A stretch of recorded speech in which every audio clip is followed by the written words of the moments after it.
আগামী মাসে ২৫০ বছর পূর্ণ করতে যাচ্ছে যুক্তরাষ্ট্র। আর সেই মহেন্দ্রক্ষণেই বিস্ফোরক তথ্য ফাঁস করল আন্তর্জাতিক গণমাধ্যম রয়টার্স এবং বিশ্বের অন্যতম শীর্ষস্থানীয় বহুজাতিক বাজার গবেষণা এবং জনমত জরিপকারী প্রতিষ্ঠান ইপসস।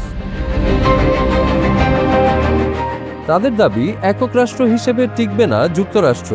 বিভিন্ন জরিপ আর রয়টার্সের নানা তথ্য বিশ্লেষণ করেই এমন মতামত প্রকাশ করা হয়েছে। বিশ্বের সবচেয়ে শক্তিশালী রাষ্ট্র, গণতন্ত্রের সবচেয়ে বড় দাবিদার যুক্তরাষ্ট্র। স্বাধীনতার ২৫০ বছর পূর্তির ঠিক আগে প্রকাশিত এক জরিপ বলছে, প্রতি ৩ জন মার্কিন নাগরিকের একজনেরও বেশি মনে করেন আগামী ২৫০ বছর পর যুক্তরাষ্ট্র আর একক রাষ্ট্র হিসেবে টিকে থাকবে না। রাজনৈতিক বিভাজন, গণতন্ত্র নিয়ে উদ্বেগ আর সহিংসতার আশঙ্কা সব মিলিয়ে স্বাধীনতার উৎসবের আগেই যেন প্রশ্নের মুখে বিশ্বের পরাশক্তি। আগামী ৪ জুলাই স্বাধীনতার ২৫০ বছর পূর্তি উদযাপন করবে যুক্তরাষ্ট্র। ১৭৭৬ সালে এই দিনেই ব্রিটিশ শাসনের বিরুদ্ধে স্বাধীনতার ঘোষণা দিয়েছিলেন দেশটির প্রতিষ্ঠাতা নেতারা।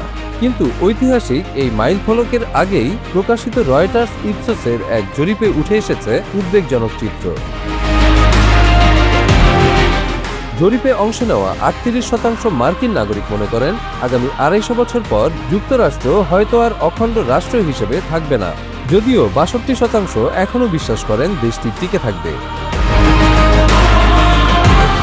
রাজনৈতিক বিভাজনের চিত্রও স্পষ্ট। ডেমোক্র্যাট সমর্থকদের ৪০% মনে করেন যুক্তরাষ্ট্র ভবিষ্যতে ভেঙে যেতে পারে। রিপাবলিকানদের মধ্যেও এমন আশঙ্কা ২৬%। আর সবচেয়ে বড় উদ্বেগ গণতন্ত্র।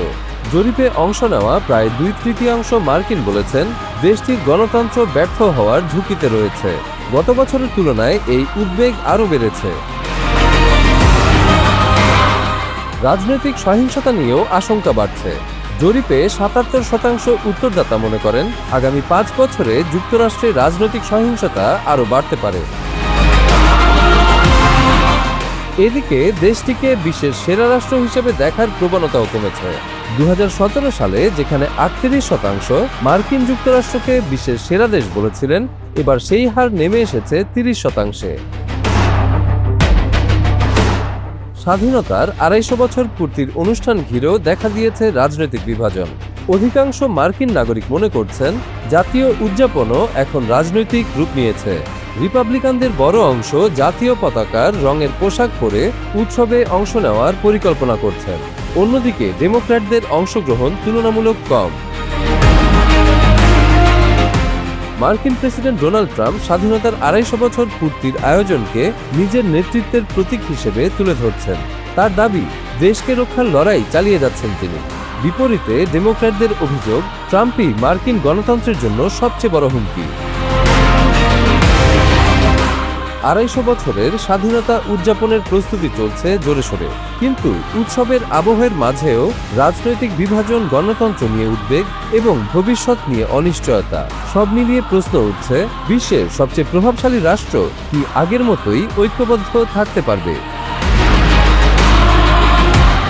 ২ শতাব্দীরও বেশি সময় ধরে বিশ্বের নেতৃত্ব দেওয়া যুক্তরাষ্ট্রের সামনে এখন সবচেয়ে বড় চ্যালেঞ্জ বাইরের কোনো শত্রু নয়, বরং নিজেদের অভ্যন্তরীণ বিভক্তি। স্বাধীনতার ২৫০ বছর পূর্তির এই উৎসব তাই শুধু ইতিহাস উদযাপনের নয়, ভবিষ্যৎ নিয়ে আত্মসমালোচনারও এক গুরুত্বপূর্ণ মুহূর্ত।